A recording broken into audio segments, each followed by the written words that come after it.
Lai cilvēki nepadomā, ka mēs atrodamies Škodas centrā, ja, tūlītās.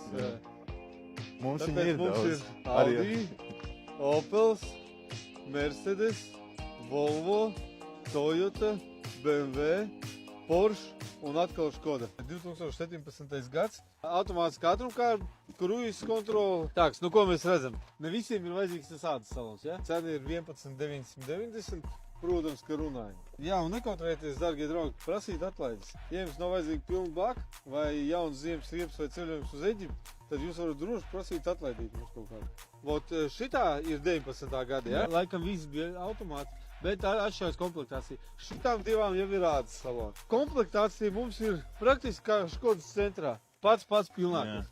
Izņemot šeit nav panorāmas lūk un parādām vēl cilvēkiem šito mašīnu. Aklās zonas šeit ir un šeit ir arī ādas salons ar atmiņām. Šeit arī ir pat pilnākā komplektācija. Kā jūs varat redzēt, mašīnas mums ir, parāda, man patīk, kā tas Audi izskatās, ja? Man interesanti. Kāda mašīna jums vairāk patīk? Allroads vai Superb? Rakstiet komentārā, kāda mašīna jums vairāk patīk.